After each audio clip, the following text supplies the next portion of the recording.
paciente pues tiene capacidad, se le entiende que tiene capacidad completamente de recibir información y de decidir con arreglo a ella. Por lo tanto, cuando estamos hablando de mayoría de edad, no estamos haciendo, y ahí lo debatimos nosotros eso soberanamente. E incluso hay algunas comunidades autónomas donde establece que los menores de edad pueden hacer instrucciones previas. Por eso nosotros al título le pusimos una visión crítica. Criticamos. Tan difícil es, señores, que ustedes se pongan de acuerdo y podamos decidir si los españoles del norte, del sur, este y oeste, queremos hacer las instrucciones previas a los 16 o a los 18 años. ¿Ni para eso nos ponemos de acuerdo? No nos ponemos de acuerdo. En segundo lugar, dice que tiene que ser una persona capaz. Capaz quiere decir que tenga capacidad cognitiva y volitiva, su conciencia, su inteligencia y su voluntad para decidir. Pero también hay algunas legislaciones autonómicas que establecen la posibilidad de que algún incapaz pueda hacer instrucciones previas. Ahora resulta que hay un proyecto de ley, no sé si lo habrán leído, los alumnos sí, porque les llevo todos los días las noticias frescas, y ahora hay un partido político que dice que hasta ahora, para contraer matrimonio, se necesitaba una determinada edad y además tener capacidad para decidir. Decidir a dónde va, ya saben ustedes. Hay algunos que también tienen mucha capacidad, no saben luego dónde se meten. Pero bueno, término jurídico, término legal. Hay que tener capacidad. Bueno, pues ahora hay algunos que defienden que los discapaces podrán contraer matrimonio sin que sea necesario un previo informe médico. Eso es un proyecto. Ahora tendrán que juntarse unos con otros para ver si lo aprueba o no lo aprueba, o a ver qué le venden o a ver qué le reparten. Perfectamente. Por lo tanto, estos son los requisitos, que son criticables, de ahí el título del libro. ¿Y a quién va destinado este documento? Pues mire ustedes, el documento tiene que ir a aquel que tiene que aplicar lo que yo tengo escrito en mi papel, que creo que va a ser el médico responsable de mi proceso asistencial. Es cierto que hoy la medicina es una medicina en equipo, donde trabajan muchos médicos, donde trabajan otros profesionales sanitarios, pero donde al final el responsable siempre es el médico, y por eso incluso en la ley de autonomía del paciente se establece el concepto de médico responsable, cosa que queda muy bien en la ley, pero que luego el llevarlo a la práctica y a la efectividad resulta harto complejo. De ahí que en el momento en que yo estuve en la Comisión Central de Deontología elaboramos una declaración sobre el término y el concepto y el alcance de lo que significa ser médico responsable del proceso asistencial. Por lo tanto, eso es así. Y también ese documento tiene que quedar constancia de ella en ese relato de mi proceso, de mi seguimiento asistencial, que saben ustedes que se llama la historia clínica, tan importante desde el punto de vista asistencial, pero también desde otros puntos de vista, el epidemiológico, el de gestión, e incluso, como en este caso, desde el punto de vista legal. Claro, cuando yo hago esto, y ya no me pueden preguntar porque no sé ni quién soy ni puedo responder, tengo que tener un representante. Y entonces aparece en la legislación la figura del representante. Y esa figura del representante no puede ser representante, aquí no es representante de artista, aquí es representante de un paciente que no puede decidir. Y el representante tiene que tener una serie de requisitos y tiene que cumplir una serie de funciones. Los requisitos pues son exactamente igual que lo que les decía anteriormente para poder ser otorgante. Necesita una serie de requisitos, que cualquiera persona puede ser representante de otro. Lo único que se entiende desde un punto de vista de sentido común es que conozca al paciente y que tenga afinidad con él y sepa, llegada a esa situación, cómo respondería, o más o menos cómo respondería ante esa cuestión que se le está planteando. Por lo tanto, lo que se exige en primer lugar es tener conocimiento. Y desde un punto de vista legal, pues lo que se exige son los mismos requisitos que se establecen para poder ser otorgante del documento de instrucciones previas. ¿Y cómo se formaliza esto? Ya he decidido, ustedes mañana por la mañana dicen, pues a mí me gustó mucho esto, yo voy a hacer este documento. ¿Cómo lo hago? Pues nuevamente criticar. Porque en el Estado español se puede cumplimentar este documento en 3 sitios. 1, ante el notario. 2, ante 3 testigos. Y 3, ante funcionarios públicos. las distintas legislaciones autonómicas establecen estas posibilidades. Ahí tienen ustedes reflejado dónde se puede ir a cada sitio, pero como estamos en Extremadura nada más que se pueden hacer, como en la mayoría de las comunidades autónomas, se pueden hacer ante notario o ante 3 testigos. Yo he defendido mucho, por activa y por pasiva, y ahí lo digo, que hay un capítulo que es la cumplimentación del documento de instrucciones previas como acto médico, Y empezaba yo diciendo, y don Pedro lo decía anteriormente, cuando en el Colegio de Médicos se publicó un libro que era Informar para consentir. Yo digo siempre en clase, vamos a estudiar el consentimiento informado, una cosa que todo el mundo conoce. Digo, pero ese tema no lo vamos a dar, se ponen muy contentos los alumnos. Porque si yo esa clase se la pudiese quedar a unos pacientes, entonces sí les explicaría el consentimiento informado, porque el que consiente es el paciente, pero el que informa es el médico. Por lo tanto, de lo que hay que ilustrar a nuestros alumnos es de cómo, cuándo y quién y dónde hay que informar. Entonces, como esto es un acto médico, ahora me voy al notario para que me informe. ¿Y por qué me voy al notario para que me informe sobre este documento? Y no me voy al notario para decirle, don Antonio, que tengo una colecistectomía, ¿cómo me va a operar usted? ¿Por aquí o por allí? Porque dirá el notario, ¿y yo qué sé de eso? Pero sí sabe de instrucciones previas. Porque cuando yo le empiezo a hacer preguntas, como cuando usted va al médico y le empieza a hacer preguntas, y cuáles son los riesgos, y cuáles son las complicaciones, y cuál va a ser mi futuro, y todas esas cosas, pues el médico, atendiendo a sus conocimientos, pues le hablará sobre probabilidades de riesgos, beneficios, complicaciones, etcétera, etcétera, etcétera. Pero creo que el notario malamente le va a poder explicar eso. Es más, además después de cumplimentarlo, el notario le va a cobrar, porque ya saben ustedes que el notario no hace nada sin cobrar. La otra forma de hacerlo es ante el médico, acudiendo con unos testigos en los cuales van a ratificar que lo que yo estoy diciendo es cierto y verdad, y en lo cual ante el médico podré hacer todas las preguntas que me resulten pertinentes e interesantes. También es necesario, porque claro, dice, bueno, a ver si uno puede decir, joder, pues si lo hago hoy esto, día 6 de febrero, y resulta que dentro de un año yo esto lo quiero cambiar, pues ya he firmado mi sentencia de muerte, me van a hacer esto, y ahora yo eso no quiero hacerlo. Como cualquier documento puede ser revocado en cualquier instante o cualquier momento, y entonces puedo hacer 1, 2, 7, 25 o 33 documentos, los que me apetezcan en cada momento. Igual que puedo hacer un testamento, exactamente igual. Por lo tanto puede ser revocado.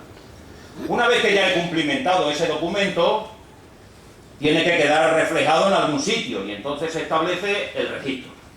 Se establece un registro autonómico, ese documento, bien sea por la vía notarial o sea por la vía médica, va a ir al registro autonómico, y ese registro autonómico, a su vez, va a ir a un registro nacional. Registro nacional que está físicamente en el Ministerio de Sanidad, y allí donde técnicamente, independientemente de que yo haya cumplimentado mi documento en Badajoz y me ponga malito en Pamplona, o en La Coruña, Lugo, Orense, Pontevedra, en Toledo, Ciudad Real, Cuenca, Guadalajara o Albacete, el médico responsable de mi proceso pueda acceder a ese registro para ver qué es lo que yo decía en relación a ese tipo de cuestión. Estoy acabando. Por último, se establecen una serie de supuestos de no aplicación. Claro, como yo les hablaba anteriormente, las limitaciones del tema. Y las limitaciones del tema van a venir referidas a todo aquello que no cumpla la Lex Artis. Y la Lex Artis son las normas científicas, las normas legales y las normas deontológicas. Aquello que no cumpla esas normas no podrán quedar recogidas en el documento de instrucciones previas. Por ejemplo, que si estoy muy malito o estoy cansado de vivir, me pongas una indición para acabar conmigo. Pues no, porque eso va contra la Lex Artis. Por eso, como decía don Pedro, el tema de la eutanasia desde un punto de vista médico es contraria a la medicina. Y no lo decimos ahora en el año 2017, ya lo decía Hipócrates de Cos hace 25 siglos. Por lo tanto, ahí está. Entonces, en definitiva, y acabo, ¿qué es lo que tenemos que hacer? Pues tenemos que hacer cosas como esta. Aprender. Tenemos que hacer cosas como esta. Aprender, hacer jornadas, hacer charlas, para dar a conocer esto y para que posteriormente pues la gente cumplimente este documento. Aquí tienen ustedes lo que es el documento de la Junta de Extremadura, que es ese documento, donde recoge taxativamente pues todas las cuestiones que les he indicado o les he ido indicando anteriormente. Muchas gracias.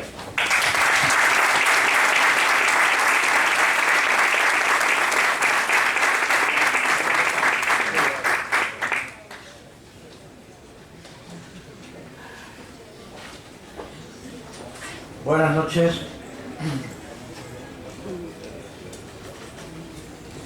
En primer lugar, quiero dar las gracias a la Gran Sociedad Económica de Amigos del País por ofrecer esta oportunidad de compartir estos momentos con ustedes. Además, para mí es un honor, porque yo he estado abajo en muchas ocasiones escuchando a otras intervenciones y a otros ponentes, y el estar aquí además con estos amigos a los que felicito por su apabullante claridad expositiva, porque me han encantado las dos exposiciones de mi compañero del libro, el doctor Casado, y por supuesto de la magnífica exposición del doctor Hidalgo. Y insisto que es una verdadera satisfacción el cerrar este acto, por lo que además voy a tratar de ser breve, pero no me puedo naturalmente resistir ni obviar dar unas pinceladas jurídicas de todo este tema. La vida, la muerte, la eutanasia, el suicidio y las instrucciones previas son 5 elementos francamente interrelacionados. Quizá mi exposición puede ser algo más desordenada que la de los compañeros, porque probablemente desde una perspectiva jurídica y en un análisis integral el hablar de estas cuestiones supone relacionarlas, mezclarlas y hacer algunos perfiles que están, insisto, muy relacionados los unos con los otros. Decía el profesor de Derecho Constitucional de Chile, muchas veces despreciamos a los hermanos iberoamericanos, digo hermanos por todas las circunstancias que nos unen con ellos. En materia de derecho sanitario, sí les quiero decir a ustedes que nos llevan algunos años por delante en la sede de investigación, tanto en el marco jurídico y sobre todo en todo lo que es el árbol de posibilidades que otorga la autonomía de la voluntad, tanto en consentimiento informado como instrucciones previas, etc. Bueno, pues este profesor de esta Universidad de Santiago de Chile me llama la atención en cuanto a las teorías sobre lo que es la vida o sobre lo que nos puede interesar desde un punto de vista jurídico para apreciar en su integridad la protección de la vida. Desde luego, tenemos todos derecho a vivir y a permanecer con vida. Y además, en un segundo lugar, dice este autor, además hay que recibir lo mínimamente necesario para no morir de inmediato. Con 2 derechos, uno a que no nos maten y otro a que no nos maten arbitrariamente. Y termino, él lo hace en otro orden sistemático, pero me ha parecido mejor hacer termino con la última expresión vital, que sería: el derecho a la vida consistiría en el derecho a vivir bien, o cuando menos a vivir con dignidad. Bien, dicho eso, ¿qué sucede en el derecho español? Porque claro, el planteamiento de la vida y el acortamiento de la misma, en su extinción, en su final, porque lo característico de la vida corporal es precisamente la conducción hacia la muerte, es decir, la extinción de la vida es algo que nadie discute por obvio. Ahora bien, ¿qué sucede en ese marco temporal a propósito de si queremos terminar con la vida, quién lo puede hacer o cómo lo puede hacer? Hay una obligación, digamos, desde un punto de vista universal, que nos recuerda a Kant y a otros muchos filósofos, que los característicos es conservar la vida, entre otras razones porque no estaríamos aquí hablando de estos temas. Es decir, cuando se habla de la vida es un planteamiento de tanta contundencia, de tanta irreversibilidad, que cualquier manifestación que se haga en un sentido negatorio supone el no estar y por tanto el no poder hablar de nada más. Yo muchas veces digo, en relación con la salud y la vida, y lo digo con absoluto convencimiento, no es ningún planteamiento político ni... ¿Para qué nos valen muchas cosas si la sanidad no la tenemos a la máxima expresión? Es decir, ¿para qué vale una carretera o un centro de cultura? Es decir, hay que tener una sanidad al máximo nivel. Pues yo creo que la vida, en general, tenemos obligación de respetarla, de conservarla y de orientarla en gran medida cuando las cosas no van bien y cuando desgraciadamente aparece la sombra de la enfermedad, del dolor y del sufrimiento, hacia un planteamiento de no sufrimiento. Porque si yo coincido en algo que han dicho los compañeros, es que en general, bueno, pues la gente, los ciudadanos, lo que no quieren realmente es sufrir, y a lo mejor les importa menos el momento exacto en el que van a acabar con la vida. En España, como no podía ser de otra manera, el derecho a la vida es un derecho constitucional de máxima expresión, del máximo calado. Es el primero después de la cláusula de igualdad, porque la cláusula de igualdad es un planteamiento genérico, todos somos iguales ante la ley. Es obvio que eso presidiera los derechos fundamentales, pero el siguiente derecho fundamental es el derecho a la vida. Y lo es porque, insisto, detrás de la vida está todo lo demás. Está la libertad de expresión, está la libertad religiosa, está el derecho de asociación, está la libertad sindical, está el derecho de huelga, está la libertad de cátedra. Hay muchas cosas, la tutela judicial efectiva, tener una justicia adecuada, pero la vida es esencial, por ese carácter absolutamente contundente en cuanto a su consideración para la vida. Cuando hay conflictos importantes donde un ciudadano realmente no quiere seguir viviendo, es cuando se plantea lo que los autores bioéticos llaman el principio de alteridad. Es decir, el conflicto surge en la decisión voluntaria de una persona de acabar con la vida y tienen que intervenir otros. En ese momento el derecho anuda una serie de consecuencias y de obligaciones que realmente tiene que dar respuesta a momentos muy cruciales en la vida de las personas. Hay dos sentencias, precisamente al hilo de planteamientos extremos, como son los que han hecho los presos de los grapos y de los etarras. Una en el año 90, donde naturalmente se reconoce el derecho a la vida y el derecho a la libertad y a la propia muerte, pero en la medida en que la vida es un bien de la persona, no puede disponer fácticamente de su propia muerte en cuanto haya un conflicto en relación, nada más y nada menos, con los centros penitenciarios, donde la tutela especial individual que tienen las autoridades sanitarias en el marco de personas que están privadas de libertad, naturalmente tienen que incidir en la salvación de esa vida. Posteriormente hubo otra sentencia también del Tribunal Constitucional, esta era del año 90, luego ya bastante después, en marzo del 2011, hay un avance en relación con que el ciudadano puede consentir aquellas prácticas terapéuticas que pueden, o rechazarlas, que pueden aumentar, digamos, el periodo de vida por una intervención médica. Pero la constante, incluso en otros países como en Reino Unido, hace poco salió una información en la prensa de una mujer de 50 años que ha ido mal la vida, divorciada, con problemas de alcohol, los hijos no la querían, quería terminar con su vida. El Reino Unido, ante una existencia de un cáncer de esta señora, dice, ella puede disponer de todo lo que quiera, pero en el momento en que no tiene capacidad para decidir, el Estado tiene que intervenir a favor de conservar la vida, como ha sucedido, insisto, con los etarras, como sucede con los testigos de Jehová, a los que tiene una aplicación inmediata las instrucciones previas, como luego, si me da tiempo, hablaré brevemente, porque este axioma de todos tienen derecho a la vida y a la integridad física y moral, digamos que la profesión médica, que su obligación es curar y su obligación es tratar de evitar la muerte, tiene naturalmente la comprensión de los tribunales para que en aquellos casos límites se acuda al juez de guardia para decir, este enfermo me dice que no quiere este tratamiento, este enfermo me dice que no quiere una transfusión sanguínea, pero está inconsciente, no se le puede naturalmente pedir una manifestación expresa en ningún sentido de la vida, porque desde luego la alta voluntaria en la relación sanitaria del médico-paciente la puede tener cualquiera y uno se puede morir en su casa, como naturalmente el derecho a la vida comporta la eliminación voluntaria de cualquier persona en cualquier momento.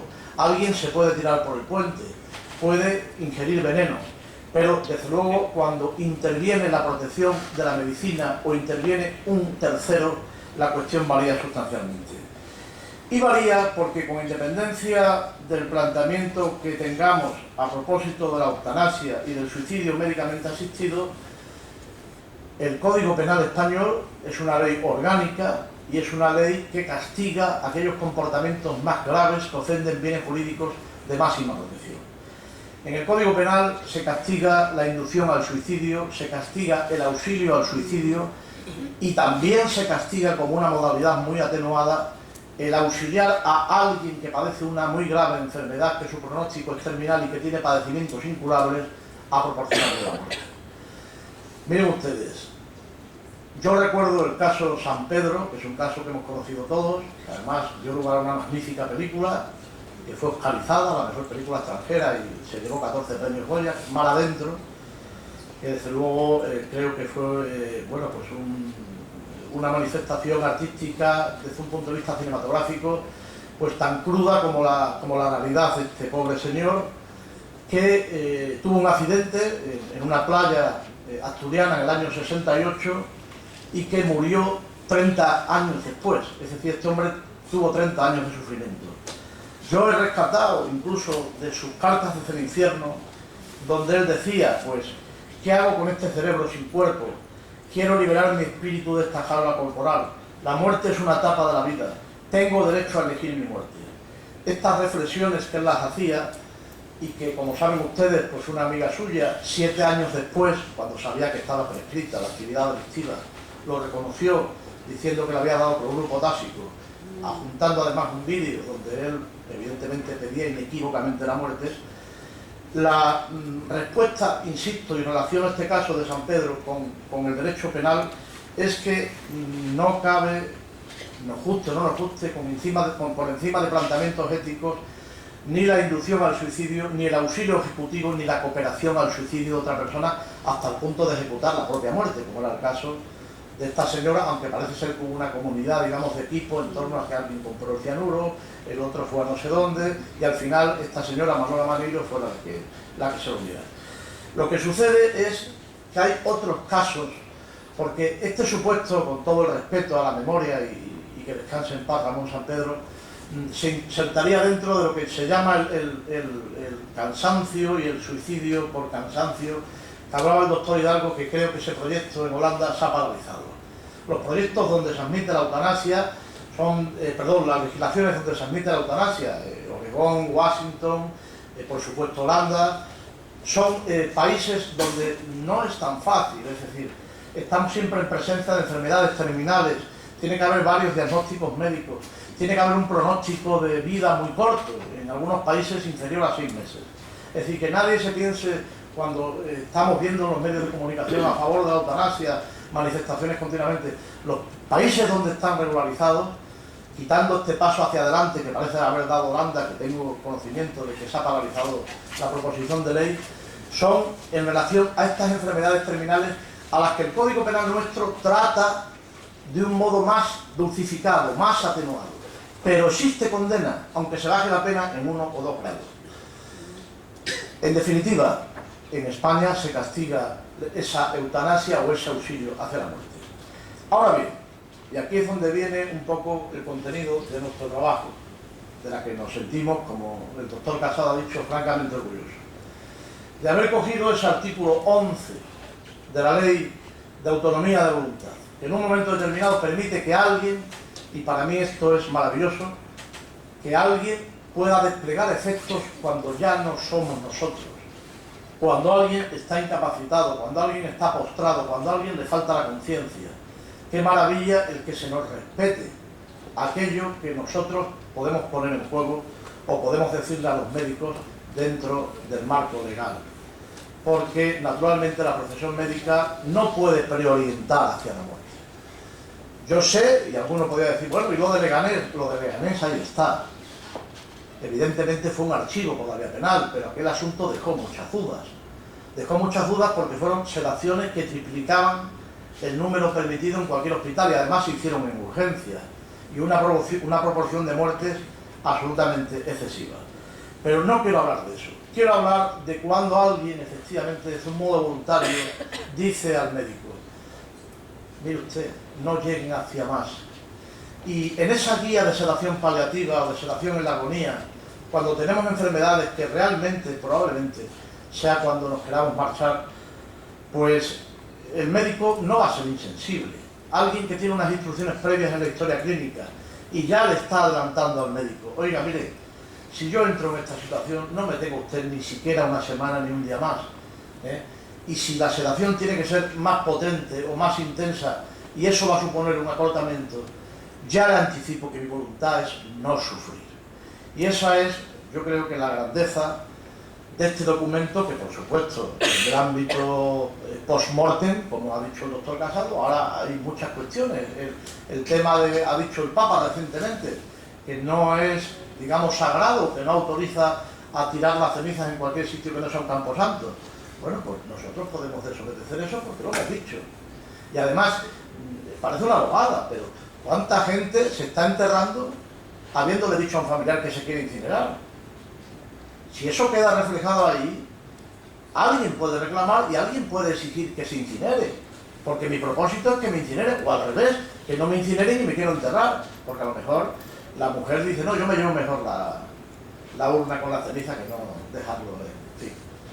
Todo este tipo de cuestiones junto a otras absolutamente novedosas, como es el hecho de, bueno, yo quiero hacer una fecundación in vitro a mi pareja, a mi mujer, y sucede, como ha ocurrido ya varias veces, que tengo un accidente desde el momento en que deposito el semen en el laboratorio oportuno, tengo un accidente, un infarto, pierdo la vida, y la mujer, la esposa, la pareja, va y le dice al juez, oiga, que me autoricen a la fecundación, y el juez le dice, no, porque no conozco la voluntad del difunto. ¿Pensamos que el difunto querría tener un hijo después de muerto? A lo mejor sí, a lo mejor no. Por supuesto que en ese número de instrucciones previas que hemos visto ahí, que el doctor Casado nos ha puesto, hay un porcentaje importantísimo de testigos de Jehová. De testigos de Jehová que se vieron muy reforzados por la sentencia 154/2002 del Constitucional, en un caso para mí realmente triste y desgraciado. Porque un menor de 13 años que se cayó en una bicicleta, tuvo una hemorragia y tuvo unas complicaciones enormes, y era imperativo sanitariamente transfundirle sangre. El chico, que tenía 13 años, se adoptó esta tesis, a veces discutible, del menor maduro. Como era testigo de Jehová, no quería transfusión. Los padres lo apoyaban. Y los padres eran los que tenían que haber decidido. Precisamente a raíz de eso ha surgido una circular de la Fiscalía General del Estado donde queda muy claro qué sucede en este tipo de asuntos con los menores. Lo cierto es que a los padres, por la omisión en la muerte del hijo, se les condenó, tanto en la audiencia como en el Tribunal Supremo. Y luego el Constitucional lo absolvió por el principio de la libertad religiosa. Pero no nos engañemos, una cosa es la absolución en vía penal a esos padres, bajo esa cobertura, ese manto del derecho fundamental a la libertad religiosa, en la creencia errónea absolutamente, como luego se demostró, de que un sucedáneo de la sangre podía servir para tratar al chiquillo que finalmente falleció. Y otra cuestión es que tengan el derecho en una operación o en una urgencia máxima a que no se le ponga la sangre aunque ello conlleve la muerte. Y ahí hay dos cuestiones. Una, la objeción de conciencia que pueda arbitrar el médico si es una cirugía programada, y dos, la imperiosa necesidad de acudir a la autoridad judicial cuando el conflicto, como pasaba con los etarras y con los presos del Grapo, esté en juego la propia vida. Pero es que hay más. Hay un señor enfermero que se llama Vincent Lambert, que con 38 años, un día de septiembre del 2008, tuvo un accidente de moto que lo dejó tetrapléjico y lo ha dejado en un coma vegetativo del que lleva 9 años. Digo lleva porque todavía vive. Curiosamente, después de una batalla legal impresionante, porque no se ponían de acuerdo, y este es el gran tema del documento de instrucciones previas, dejar dicho, lo que yo quiero al respecto. Este señor Vincent Lambert no podía decir nada porque su situación mental, hay una foto que impresiona porque él siempre está con los ojos abiertos. Esta mañana, además lo consulto siempre que hemos hablado de esto, que hemos estado en hospitales con este tema, con los doctores, me pregunto siempre, ¿habrá fallecido este hombre ya? ¿Le habrán retirado la alimentación? Vincent Lambert tuvo un proceso tremendo.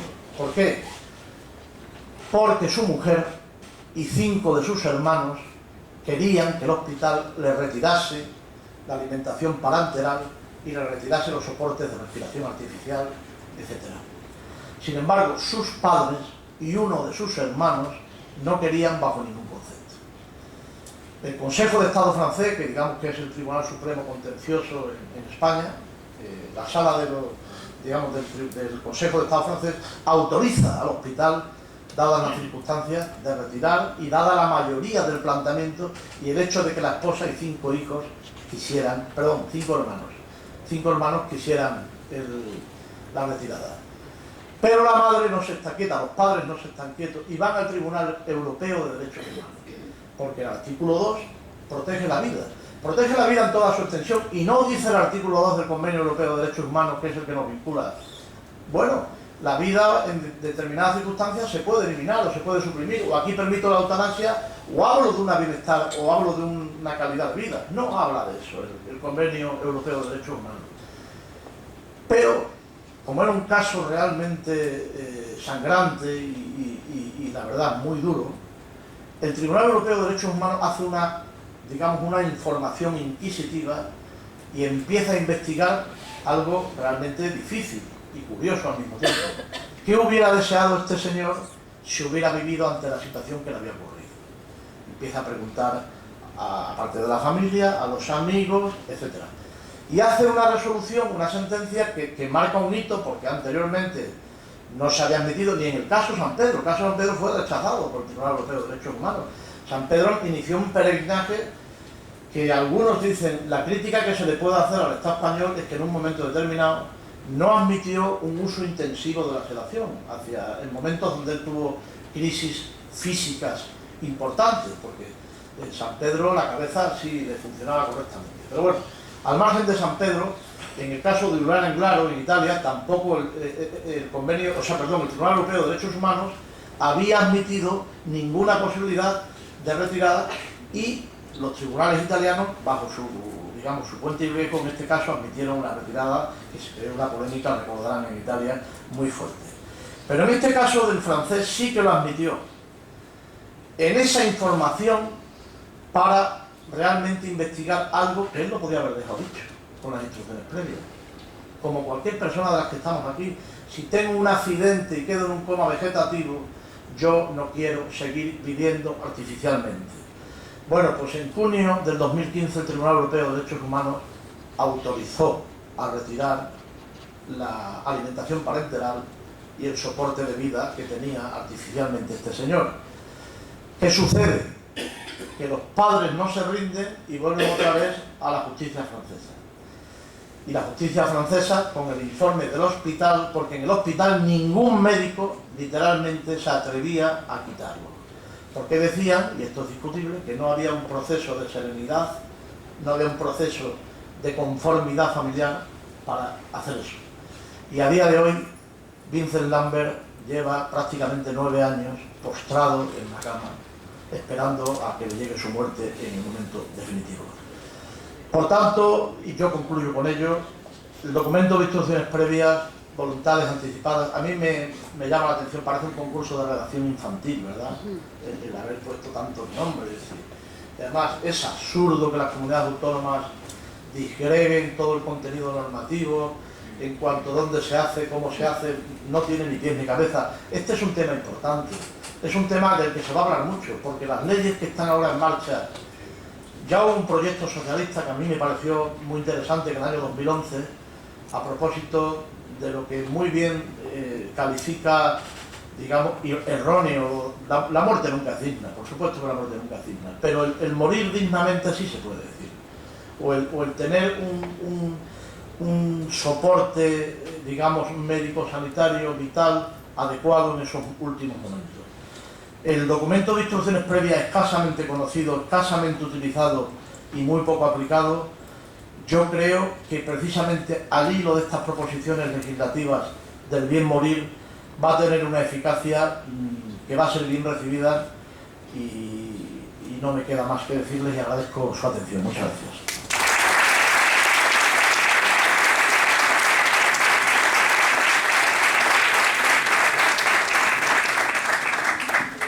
Muy bien, muchas gracias, doctor Mariano Casado, don Juan Calixto Galán. Muchísimas gracias, gracias a ustedes por asistir en la presentación de este libro, que no lo vamos a ponderar nosotros, ya saben que ha sido un documento, ahora mismo es un documento de consulta para todos, desde la ética, la deontología, el ejercicio de la medicina, iba a decir, y para cualquiera de nosotros que tenemos en nuestras manos la posibilidad o la necesidad de hacer de nuestra vida y que quede por escrito nuestro deseo de que serán nuestros últimos días para decidir ahora qué podemos.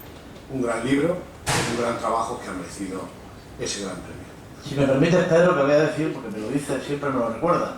La portada de la que estoy orgulloso, este atardecer, desde, en fin, el sol de fondo, en ese ocaso, se supone de la vida, la diseñó mi hijo. Del cual estoy particularmente orgulloso.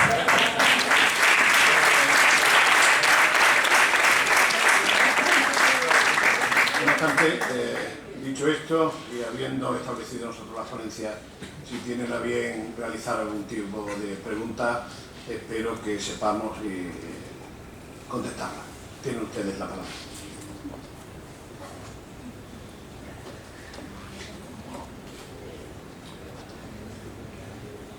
No sé si es que no hay duda, ha sido especialmente claro lo que hemos dicho, o bien porque el profesor, el alumnado, ya sabe que está aprobado después de haber asistido esta tarde,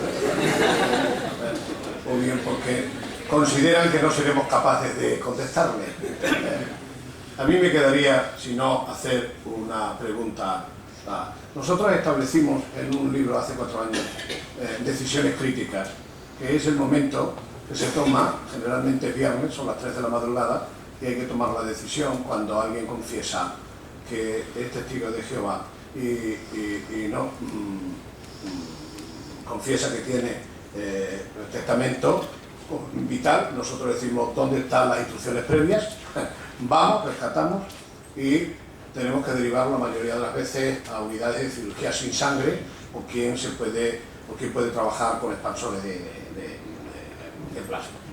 Entonces, es muy fácil decirlo aquí, el libro es una maravilla, está a su disposición del Colegio de Médicos a todos ustedes, decisiones críticas, pero nos encontramos generalmente con un problema que no es tan fácil como ha dicho el fiscal, porque a veces llegamos y no sabemos muchas veces dónde está nuestra responsabilidad. No es fácil, Juan Carlos, no es fácil.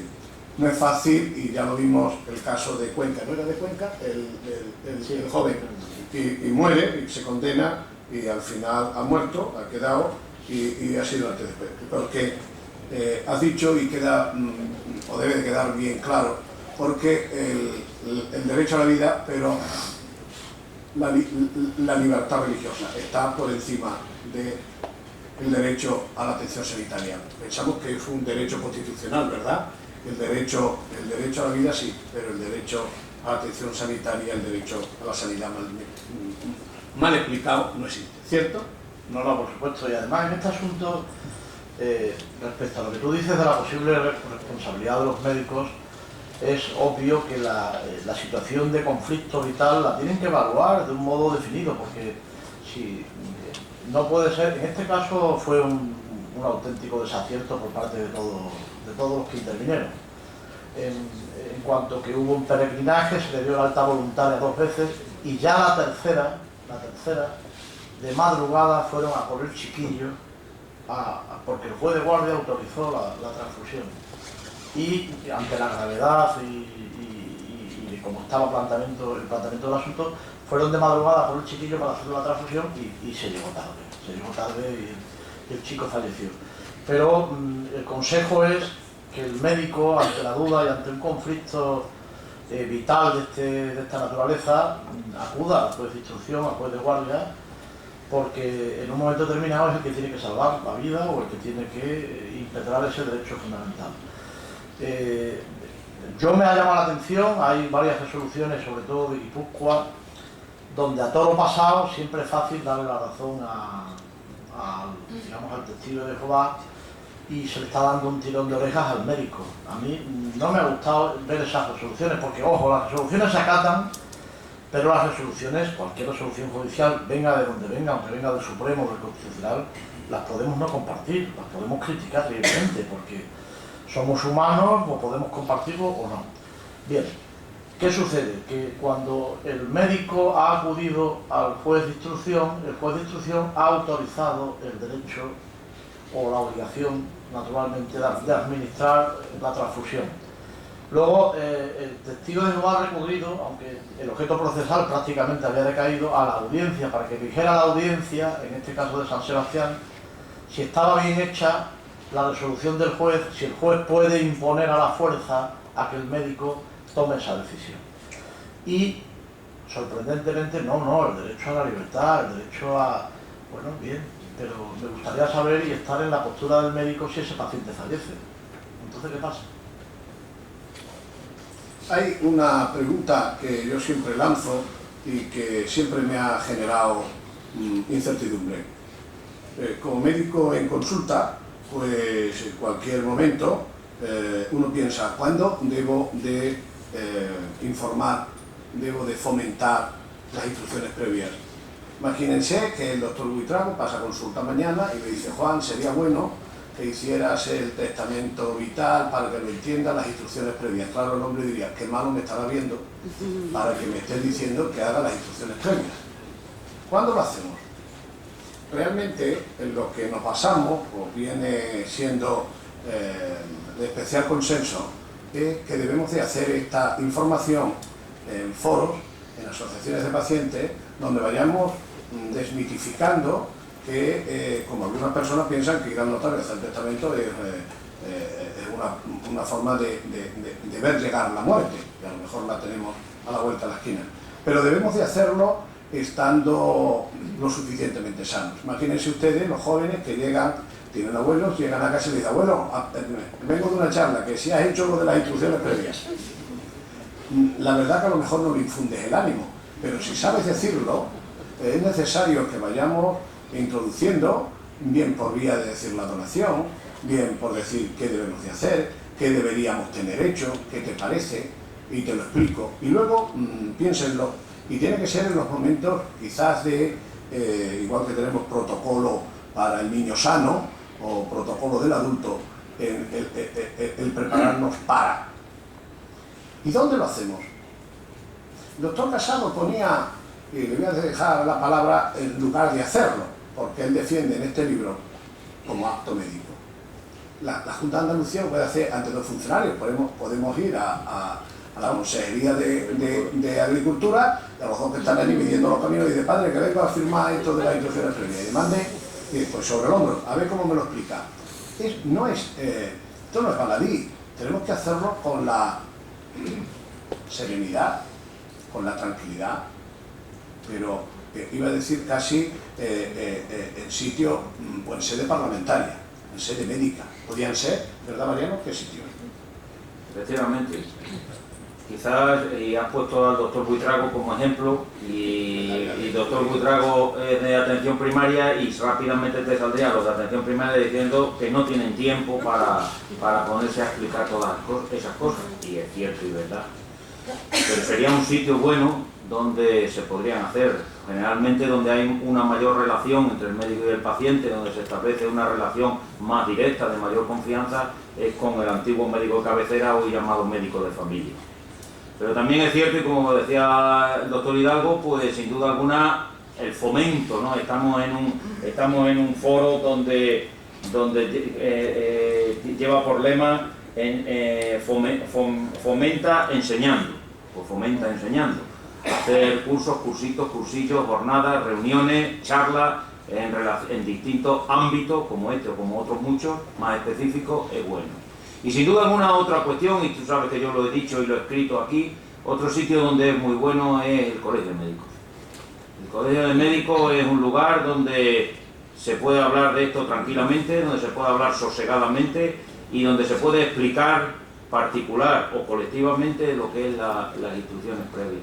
Pero simplemente no para que la gente haga las instrucciones previas, sino para que la gente sepa lo que son las instrucciones previas.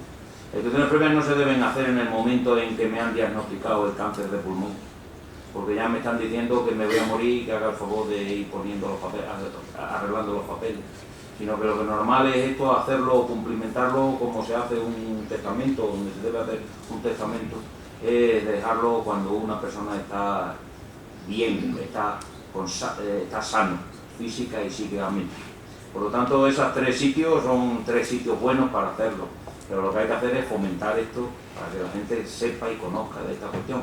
Porque como les decía al principio, sea el proyecto de ley A o el proyecto de ley B, el que salga, tanto uno como otro, habla de las instrucciones previas y de la cumplimentación de las instrucciones. Si me permitís un segundo, lo que sí creo que es importante, por lo menos yo así lo pienso, aparte de las cuestiones post-mortem, del destino de los órganos, de cualquier cuestión, porque incluso el tema de trasplantes queda definitivamente solucionado en el documento de instrucciones previas. Es decir, no hay vuelta de hoja ya sobre si la familia quiere, no quiere, etcétera. Es decir, queda ya solucionado una vez. Aparte del tema de incineración, entierro, etcétera, todas las cuestiones. Pero desde el punto de vista vital de aquellos tratamientos que se puedan necesitar o no necesitar, etcétera, yo creo que el documento es imprescindible la ayuda del médico. El médico debe ser esencial para redactarlo, porque en España hay un pequeño problema que yo lo afronto en el libro. Por ejemplo, en Francia la validez son 5 años. Es un plazo razonable. A los 5 años la instrucción previa o la renuevas, o la cambias, o la quitas, y si no la mueves, cesa. No hay ya documentos. 5 años. Quizás es corto. Yo propongo en el libro 8, porque me parece que 8 es un plazo más razonable. Pero nadie se puede asustar. Mis hermanos, cuando hablo de esto, me dicen, no, yo prefiero dejarlo en manos de los médicos, y los médicos allá, ellos ya vean lo que tienen que hacer y lo que no tienen que hacer. Los médicos sí van a saber si lo que tienen que hacer, eso es indudable. Vamos, el 90%, como los fiscales o los jueces, sabemos lo que tenemos que hacer, aun a riesgo de equivocarnos, ¿no? Pero la instrucción previa no es un obstáculo para que la ciencia en un momento determinado pueda servir de freno o pueda ser un stop.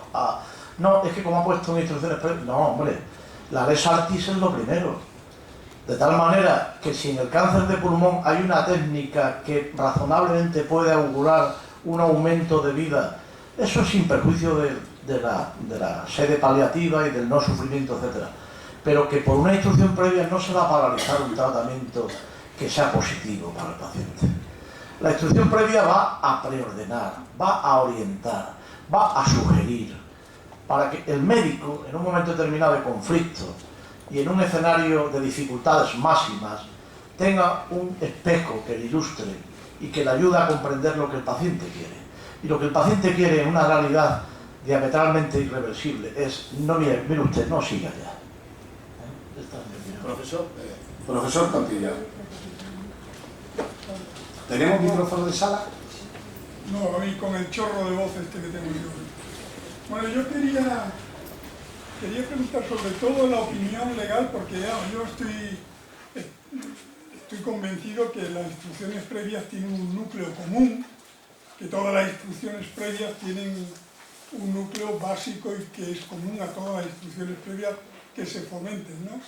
Yo creo que, dado como está hoy día la medicina, el avance de los cuidados de asistencia en condiciones difíciles de supervivencia, etc., yo creo que había una posibilidad, y yo quiero consultarla, que sería que los médicos, a través de las organizaciones colegiales y enfermeros y los organismos correspondientes, determinaran una especie de instrucciones previas comunes para todo aquel paciente que llegara a una determinada situación y que hubiera que hacer, al contrario, hacer un documento de decir, no quiero que se me apliquen ese tipo de cosas que a nivel del Estado pues se han acordado, no sé, pues una cosa básica que es de lo que estamos hablando, y que entonces sería todo el mundo tendríamos esas instrucciones aprobadas y tendríamos que hacer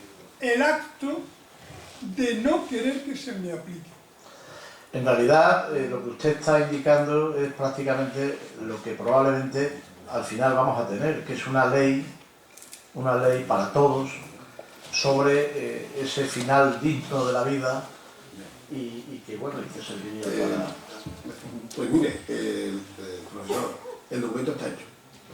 Y lo ha hecho el Consejo General de Colegios de Médicos, y lo tenemos en la web del Colegio de Médicos de Badajoz y en la de España, con entrada gratuita, fomentando precisamente la vida. que es eso de lo que se trata. Lo tenemos hecho y a su entera disposición, y mañana mismo lo recibirá por si no, ya que lo ha preguntado, y para generar conocimiento.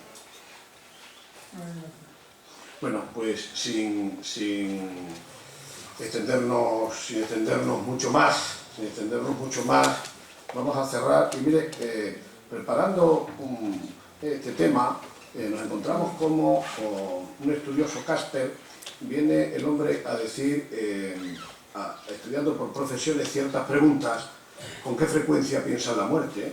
¿Cuánto miedo tiene a la muerte?